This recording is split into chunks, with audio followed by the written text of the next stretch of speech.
Avtocesta je nujna zaradi normalizacije razmer ob cesti proti Gruškovju.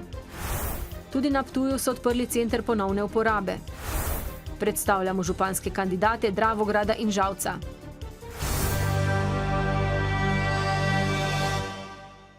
Pozdravljeni. Župana občin Podlehnik, Videm, Žetale in Hajdina je močno razburila izjava novega ministra za infrastrukturo Petra Gašperšiča. Ta slabih 13 km dolgega avtocestnega odseka od Dražencev do mejnega prehoda Gruškovje ne bi umestil med prednostne projekte. Obupani so tudi krajani, ki jih gost promet poleti greni življenje. Takšni skoraj 20 km dolgi zastoji se vsako poletje vijejo proti mejnemu prehodu Gruškovje. Včasih moramo čakati tudi po pol ure, da lahko sploh pridemo na drugo stran ceste, da tukaj so tudi onemogočeni ljudje, ki živijo ob tej cesti, ne morejo do svojih domov. A novega ministra težave krajanov očitno ne motijo. Poleti bodo še vedno zastoji, je prepričan, vse dokler Hrvaška ne bo v šengenskem območju. Ni prioriteta, oziroma da se ne moramo privoščiti rešitev, ki so načrtovane bile v preteklosti in se še zdaj skušajo pač realizirati. Župani okoliških občin so nad ministrovo izjavo ogorčeni. Še posebej mu zamerijo trditev, da avtocesta ne bo prinesla razvoja. Bi naša logistična obrtna cona dobila investitorje v tem našem poslovnem objektu nad 100 delovnih mest. Izjava je nerazumna, so prepričani župani, saj je Dars že pokupil parcele in pridobil gradbeno dovoljenje. Minister bi moral samo podpisati še sklep o potrditvi investicijskega programa in potem se lahko prične z izbiro izvajalca. Avtocesto naj bi končali do leta 2018. Vrednost investicije je ocenjena na okoli 230 milijonov evrov. Če bo ministrstvo z gradnjo ponovno zavlečevalo, bodo krajani na cesti proti mejnemu prehodu med prazniki postavili zaporo. K bolj trajnostnim oblikam življenja pa so pozivali tudi v Mariboru, kjer se je danes z dnevom brez avtomobila zaključil teden mobilnosti. Poleg številnih pilotskih dogodkov so ponujali tudi brezplačne mestne prevoze. Mariborska železniška postaja odslej ponuja možnost, da se potniki tja pripeljejo s kolesom in ga varno parkirajo. V kolesu dvoru za 15 evrov mesečno. Porabnik, ki bo predložil mesečno karto za vožnjo s vlakom, bo upravičen do izdaje elektronske kartice. V coni Tezno imajo novo električno polnilnico, hkrati pa so dva vzdrževalca komunalne infrastrukture opremili z novima kolesoma na elektriko. Kolo nekako ima dosega med 30 do 80 km, odvisno od moči baterije, koliko baterija pri našem delu pomaga. Možnost je stopenj pomoči od 1 do 5. Upam, da bo pomagalo pri delu. Po drugi strani bomo pa tudi popularizirali, bi rekel, zelen, okolju prijazen način prevoza. Da bi še več meščanov raje kot v avtomobile skočilo na avtobuse, pa so popoldne spodbujali z enourno krožno vožnjo po Mariboru z avtobusom na metan. Potnike so s koncertom zabavali mladi reperji. Se voziš, jaz ne poznam. Je pa namen tega, da mlade ljudi ozavestimo to, da tu obstaja javni prevoz in da ne treba vsak svojim avtom v jedno mesto. Jaz se kar pogosto vozim z kolesom, sem preko mosta doma blizu, tako da ponavadi, ko ne rabim kaj večjega nesti v mesto, grem s kolesom. Vsi projekti so poskusni, da bodo ljudje sprejeli nove, manj udobne navade, pa bo treba takega ozaveščanja še precej več. Na Ptuju pa so danes odprli center ponovne uporabe, že 10. v Sloveniji. V center lahko ljudje prinesejo predmete, ki jih sami ne potrebujejo več, a bi jih kdo drug še lahko uporabil. Tako se bistveno zmanjšuje količina odpadkov, hkrati pa si lahko tudi ljudje z nižjimi dohodki poceni kupijo kaj zase ali za svoj dom. To je lično urejeni center ponovne uporabe na Ptuju. Vse, kar je v tem prostoru, je prej že nekdo uporabljal. Namesto, da bi predmete zavrgel, pa jih je prinesel sem, kjer so oprani ali obnovljeni ponovno na prodaj. Ljudje so naveličeni poplave vseh enakih izdelkov. Mi želimo, da se tukaj prijetno počutijo, da so tukaj doma in da vedno nekaj drobnega iščejo. Tudi sama na ta način živim in imam v stanovanju stvari, ki so iz neke preteklosti. Pohištvo, igrače, jedilni servisi, svetilke, knjige in oblačila bodo kmalu našli nove lastnike in v nekaj dneh bo na policah nova ponudba.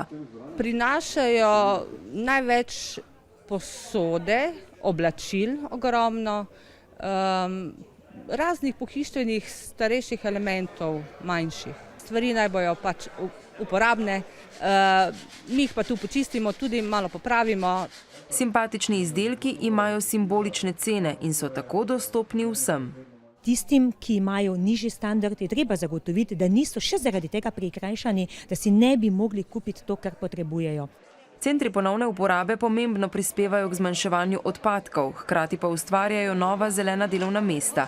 Predvsem si želim, da bi veliko mladih, sposobnih tudi rokodelcev dobili preko tega socialnega podjetja Delo, ki znajo z ročnimi spretnostmi te stvari ponovno obuditi v življenje, bi rekla. Centri ponovne uporabe so sofinancirani z evropskimi sredstvi, konec leta pa bodo morali zaživeti brez tega denarja. Zato jih premišljeno odpirajo tam, kjer imajo podporo lokalne skupnosti. Zelo uspešno zgodbo tako že 2 leti piše center v Velenju, kjer dobro sodelujejo z občino. V samo 8 mesecih so v ponovno uporabo poslali 17 ton izdelkov. Slovenijo je danes pretresla novicam, da so v Dravi našli truplo novorojenčka.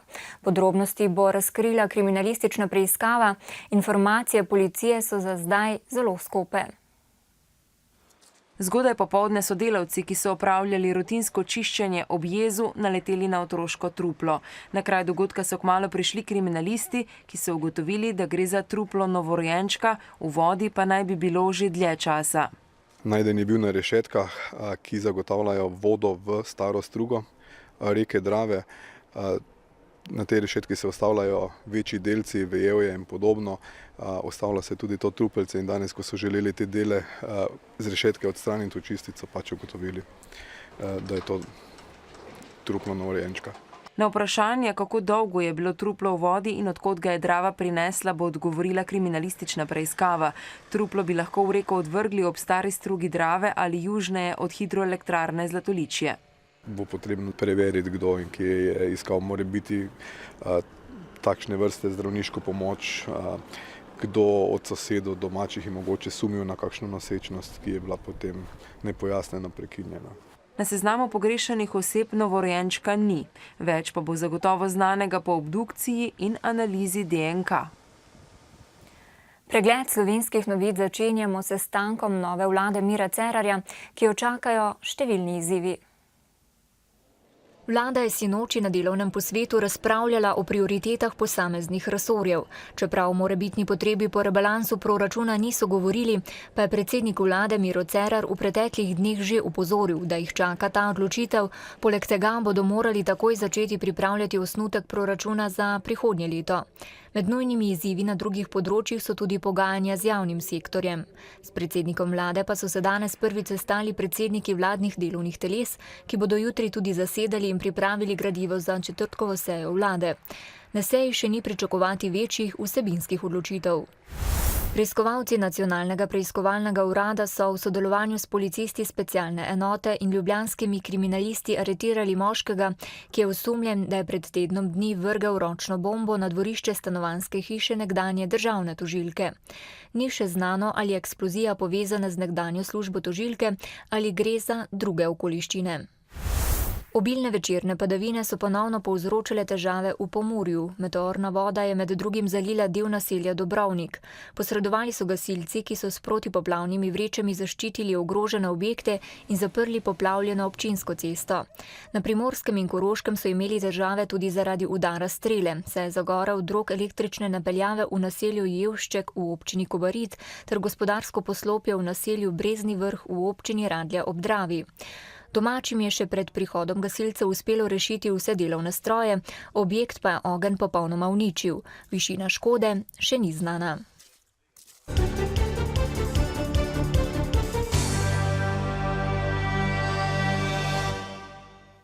Kot smo že napovedali, tudi na naši televiziji v okviru predvolilne kampanje del programskega časa namenjamo predstavitvi županskih kandidatov v 22 občinah Savinjske, Koroške, Podravske in Pomurske statistične regije z več kot 8000 prebivalci ali sedežem upravne enote. Tokrat predstavljamo kandidate v občinah Dravograd in Žalec. V občini Dravograd, kjer konec lanskega leta dolg ni presegel 900 tisoč evrov, se okoli 9 tisoč prebivalcev v glavnem ukvarja s problemi, ki so posledica nezavidljivega gospodarskega položaja, nekaterih nerazumljivih odločitev državnih inštitucij, vsekakor pa tudi lokalni skupnosti dela in nalog ne bo zmanjkalo tako kmalu, čeprav med občani pretiranega optimizma v pričakovanjih ni zaznati. Imamo vsi malo upanja, da se bo kaj spremenilo oziroma na boljše za vse. Delovna mesta pa absolutno. Jaz sem upam, da smo mi obdržali, ko tudi delamo, kaj šele delovna mesta. Da lahko s bicikli se vozimo. To je edinstven primer Sloveniji. Bicikl skozi trg ne sme, a šlepar en za drugim. Evo. To je žalost. In da tu niso mogli vplivati. Županja, ki se tokrat podaja po svoj 4. mandat, vidi rešitev tega problema v obnovi starega mostu in navezavi na obstoječo kolesarsko pot. V programu, ki temelji na dokončanju začetega predvsem na področju investicij v obnovo cest, šol in izgradnjo večnamenske dvorane, pa med drugimi nalogami izpostavlja kanalizacija, dokončanje, sekundarna in terciarna, male čistilne naprave, ker to je zahteva Evropske unije, vodovode po celi naši občini, to je projekt Drava, smo že prijavljeni na evropski razpis. Poleg tega pa so še številna parkirišča, tudi garažno hišo bi radi naredili na področju športnega centra in seveda Robin dvora ter Meže. Kot edini protikandidat se v boj za županski stolček s ciljem po spremembah podaja upokojeni bivši policist z direktorskimi in svetniškimi izkušnjami, ki v programu poudarja. Socialno podjetništvo, obrt in gospodarstvo, javno zdravstvo, sanacija zdravstvenega doma znotraj zdravstvenega doma pri kadrih, vzgoja in izobraževanje, kmetijstvo, gostinstvo, turizem, obuditev starih, prireditev v Dravogradu, kot je bila Koroška, Ohce, Točanka, Došanka in nedvomno tista točka, za katero sem se pa odločil, večje povezovanje in avtonomnost krajevnih skupnosti, ki delujejo v okviru občine Dravograd. Kdo od obeh kandidatov bo bolj prepričal okoli 7400 volivcev, bo znano že 5. oktobra, ko bo jasno tudi, komu od nabora kandidatov 12 list oziroma strank bo uspelo v naslednjih 4 letih zasesti enega od 18 mest v občinskem svetu.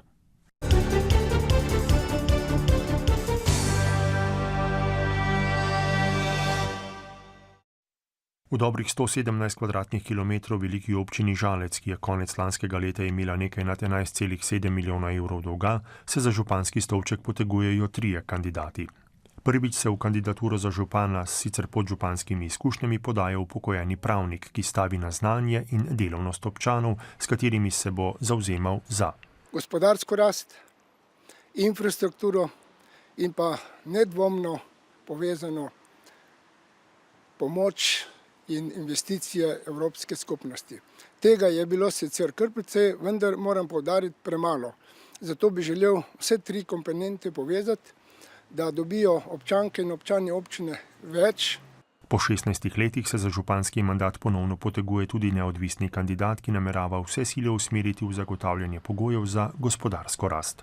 Imamo po novem prostorskem načrtu kar nekaj možnosti z novimi obrtno-podjetniškimi conami, torej vsak evro vložiti v to, da ustvarimo pogoje, da lahko začne gospodarstvo investirati v žalsko občino. To je glavni problem občine, vsi ostali problemi so rešljivi bistveno lažje.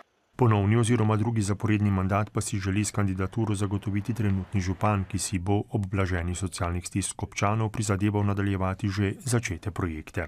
Nadalje bomo pomagali gospodarstvu, koliko pač lokalna skupnost lahko to naredi, potem pa komunalna infrastruktura po vseh krajevnih skupnostih in mestnih skupnosti. Nadaljevali bomo potem tudi z energetsko sanacijo javnih stavb, prijavljali se bomo na vse mogoče javne razpise za evropska sredstva, ker samo če dobiš nekaj denarja, da se denar oplemeniti, potem lahko v občini nekaj narediš. Komu bo zaupan mandat, pa bo odvisno od volje volivcev, ki si od volitev obetajo.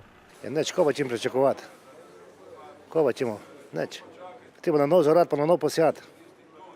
To je vse gnil. Malo prioritete spremeniti, kaj so obljubili bolj mladim, ker nimajo nobene prosperitete. Jaz mislim, da bi še bolj morali pristopiti k ljudem in delati bolj v sožitju z ljudmi, samo to. Pogrešamo veliko družabno življenje. Nekoč je bil Žalc trg, pa je bilo dosti bolj živahno, kot je pa danes. Res pa je, da so bili neki drugi časi. Kakšni časi se obetajo Žalcu in njegovim prebivalcem, pa bo odvisno od dobrih 18.000 volilnih upravičencev, ki bodo ob županu ustoličili tudi 29 svetnikov, za katere se s svojimi kandidati poteguje 10 strank oziroma list.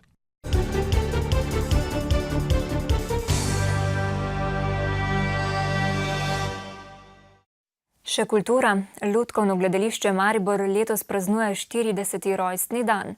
Sprva je domovalo v središču mesta na Rotovškem trgu. Danes pa ima sodobno opremljene prostore v nekdanjem minoritskem samostanu na Lentu.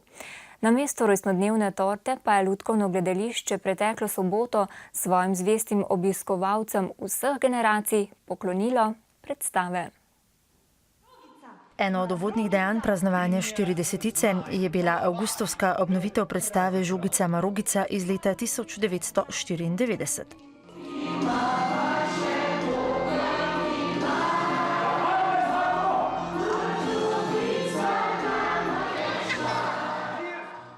Sledila je razigrana rojstnodnevna Lutkovna sobota.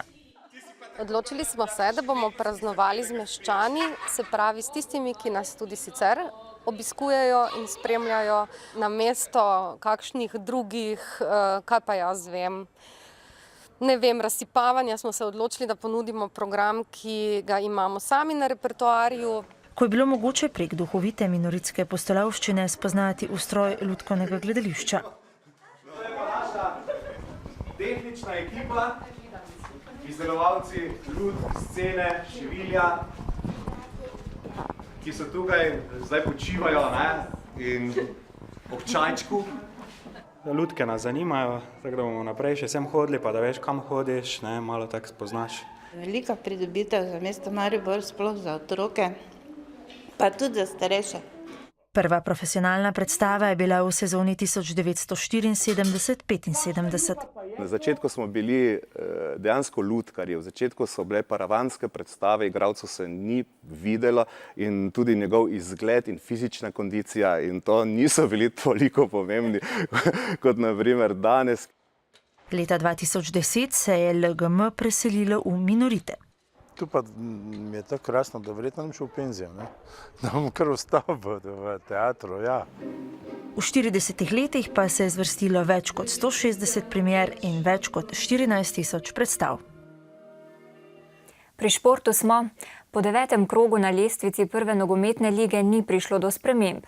Na vrhu so Domžale, druga je Olimpija, tretji Maribor.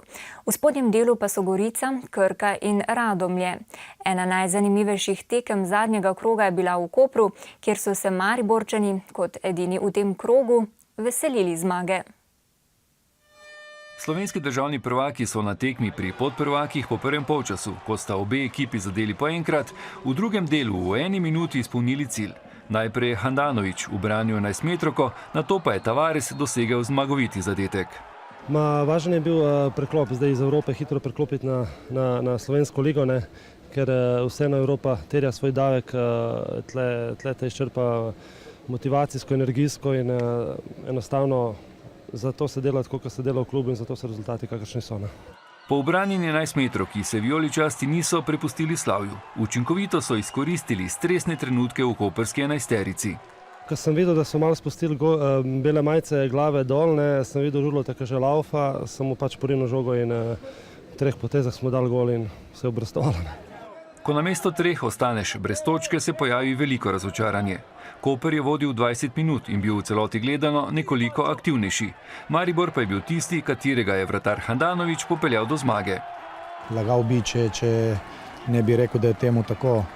Peče pač tak, da zgrešiš 11-metrovko in da potem iz kontranapada prejmeš ta zadetek. Tu mislim, da je največ pač neke grenkobe. Z državnim prvenstvom bodo nadaljevali v sredo. Koprčani bodo doma igrali z Radomljami, Mariborčani pa bodo gostovali v Velenju. Ostali 3 pari so Domžale Gorica, Krka Olimpija in Zavrč Celje. Včeraj so se na dnevu teniškega kluba Branik zbrali njegovi sedanji in nekdanji igralci. Razlog je bilo druženje ob 110-letnici igranja tenisa v Ljudskem vrtu in 90. obletnici izvedbe prvega mednarodnega teniškega turnirja. Častni člani kluba so postali Mima Javšovec, dr. Matjaž Mulej in dr. Valter Dolečak. Sicer pa je eden najstarejših športnih klubov v Sloveniji, ki se ponaša z več kot 300 člani, v nezavidljivem položaju. Gotovo je na prvem mestu finančna težava. Klubu, danes je splošna gospodarska kriza in klubi, seveda, vsi šport je pravzaprav potisnjen malo ob stran. Mi se zavedamo tega in mislimo seveda, da bomo morali rehabilitirati prostovoljstvo. Se pravi, da se bodo člani začeli vključevati. Dejstvo je, da je Maribor srednji center slovenskega tenisa bil dolgo in mi bomo vse naredili, da bo to tudi jutri postal spet. To nedeljo smo praznovali tudi Mednarodni dan miru. Ob tem so v Mariboru in še več kot 160 drugih mestih po svetu mladi, ki so se naučili enake koreografije, zaplesali brazilski ples Zuk. Na Grajskem trgu je tudi v okviru Mednarodnega dneva Zuka zaplesalo 5 plesnih parov. V Mariboru potekajo tečaji že 2 leti. To so skupina, s katero smo nastopali, so najini tečajniki, ki so z nama že približno 1,5 leta.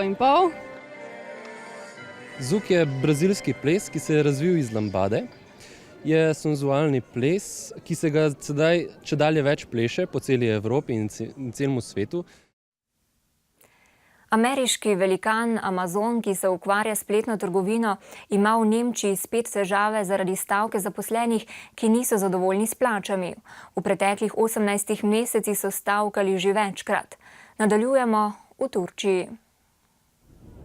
Turčija je po valu Kurdov, ki so minule dni pobegnili pred sunitskimi skrajneži v Siriji, v nedeljo zaprla večino mejnih prehodov. Odprta ostajata le 2.